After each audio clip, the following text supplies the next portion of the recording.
So it is the spiritual intelligence. It is the ability to go beyond body, mind, intelligence and ask questions, have inquiries, and have the sensitivity and capacity to tackle deep questions about our own existence. It's existential questions. It's called existential intelligence. Why am I existing? What is the meaning of my life? I'm going to die one day. And where will I go after death? This sensitivity towards my existential, fundamental questions of my life. Why am I suffering? So these ability to tackle these questions, ability to search for right answers to these questions, to be reflective and having this ability to think deeply is actually the scientific temperament. This is the real scientific temperament, the real education, real philosophical inclination, real theology, real religion, and that is the spiritual intelligence. So if we do not develop this spiritual intelligence, we'll only be dabbling, we'll only be handling our own body mind, which is just a covering for the spirit. And I am existing because of me, the spirit. I am the source of consciousness for my body. My body, I am able to feel, I am able to move, I am able to see the sensations in my body because of me, the spirit, the consciousness.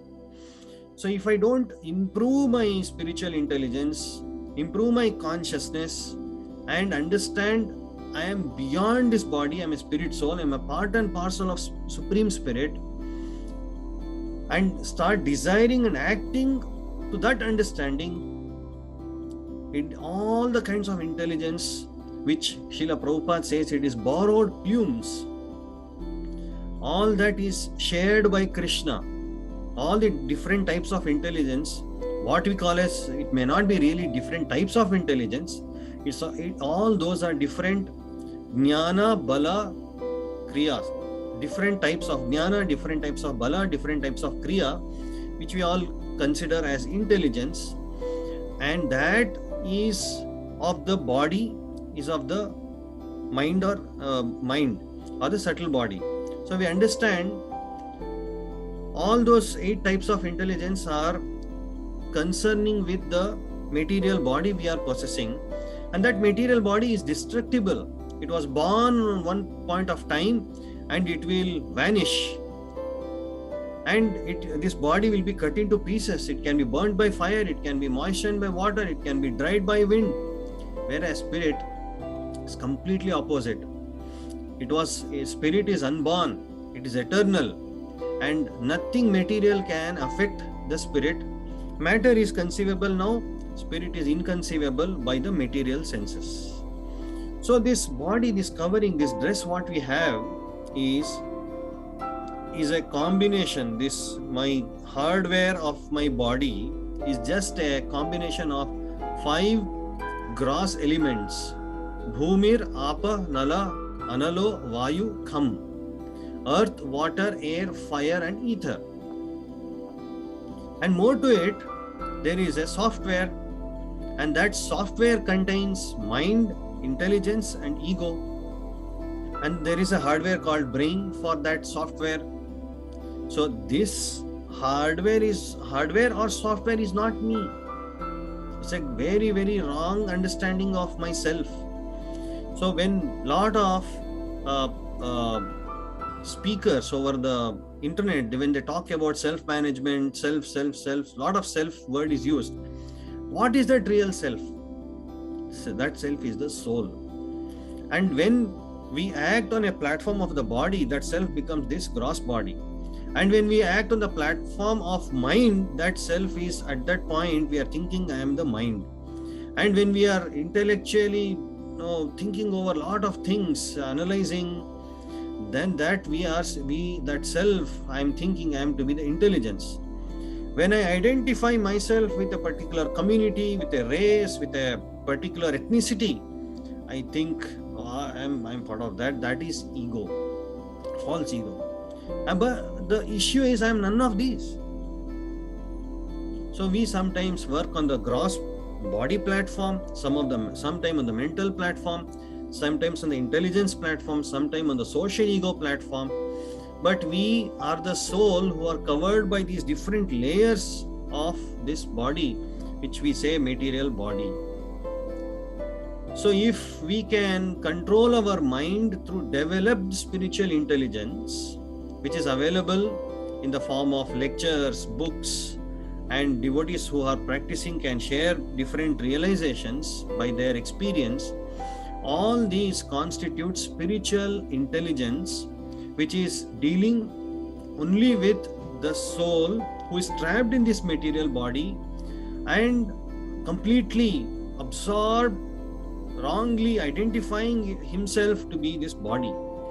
So this spiritual intelligence, until unless it is imparted to everybody, every human being who can understand this, it's all that 8 types of intelligence, whatever we develop in this lifetime, is all going to vanish. So we need not too much worry about the 8 types of intelligence. They are all borrowed plumes. They are blessed. They are shared by the Lord because it is part of His energy. And Lord as Paramatma is sitting in the heart, and according to our karma, He has sanctioned particular types of intelligence.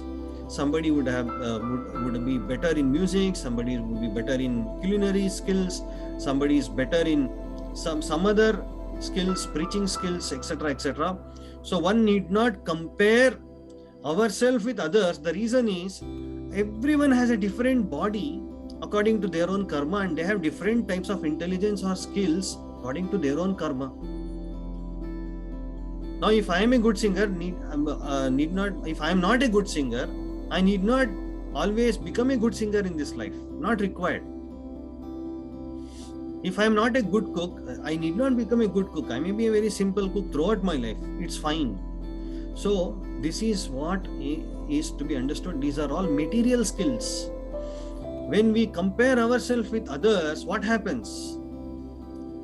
The lusty tendency that I want to enjoy increases, and then I become envious. When I become envious, when there is anger, then there is the madness, then there is illusion, then there is greed. All these materialistic tendencies will be fueled if I am very, very, very bodily conscious. If I think I am this body, I am this mind, I am this intelligence, I am this social ego, I will never come out of this illusion. So, controlling the mind through developed spiritual intelligence is the key. Now, if Krishna wants for his service, if I am trying to develop spiritual intelligence alone in my life, with the blessings of Guru and Krishna, I on my own I cannot develop this intelligence also. I need mercy, I need blessings of higher authorities. So Guru and Krishna has to bless me with my sincere efforts to follow the procedures given by them to develop this intelligence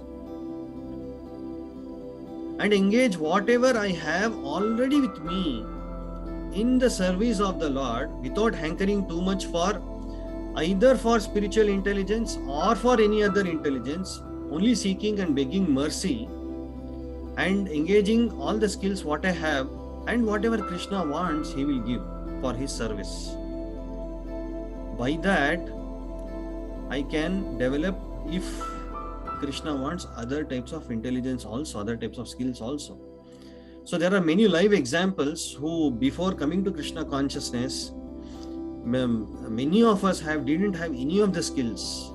Even to talk in good English, we all have learned after coming to Hare Krishna temples, because we all interact in English. In our college in India, we hardly interacted with anybody in English apart from hearing lectures from the professor. So from there up to the management on to how to clean Krishna's temple, and not even a speck of dust has to be there. With that kind of a feeling and sensitivity, a devotee will be trained in Krishna conscious society, in the Hare Krishna movement. So all the skills, whatever is required, will be given, provided the submissive skill is present with developed spiritual intelligence, with developed spiritual maturity. Then all that spiritual intelligence to understand philosophy, to understand all the other skills, what is required for execution of devotional life, everything will be given. Only one skill is required. That's why Srila Prabhupada says, Tad vidhi pranipatena pariprashnena sevaya upadekshanti te jnanam jnaninas tattvadarshinaha. So we have to approach a spiritual master. Tad vidhi pranipan, surrender, be submissive to the spiritual master. Pariprashna, and humbly ask questions. And after asking good questions, relevant questions, I seek answers. And when spiritual master give answer, render humble services to the spiritual master. Then if the spiritual master is pleased, tad vidhi pranipatena pariprashnena sevaya upadekshanti te jnanam, all the knowledge will be revealed by that real jnani tattvadarshi, the spiritual master. So whatever we have, we engage in Krishna service and only be submissive and render more service to please the spiritual master, and in turn ask questions humbly and ask and get answers, not in a mood of grudge, not in a mood of trying to show that I am right, you are wrong. So in that mood, I will not get answers. So this is spiritual development, and this is spiritual intelligence. It's very, very rare. So, and that can be developed by chanting Hare Krishna mantra as ordained by Srila Prabhupada, and this spiritual sound, Hare Krishna, Krishna Krishna, Hare Hare, Hare Ram, Ram Ram, Hare Hare, and we hear and we chant and we render submissive, humble services to Guru and Krishna. Then all that what is required, all the spiritual intelligence, all other intelligence will be given to us, and whatever we have today is sufficient for rendering services to Krishna. We don't have to strive hard to acquire anything new.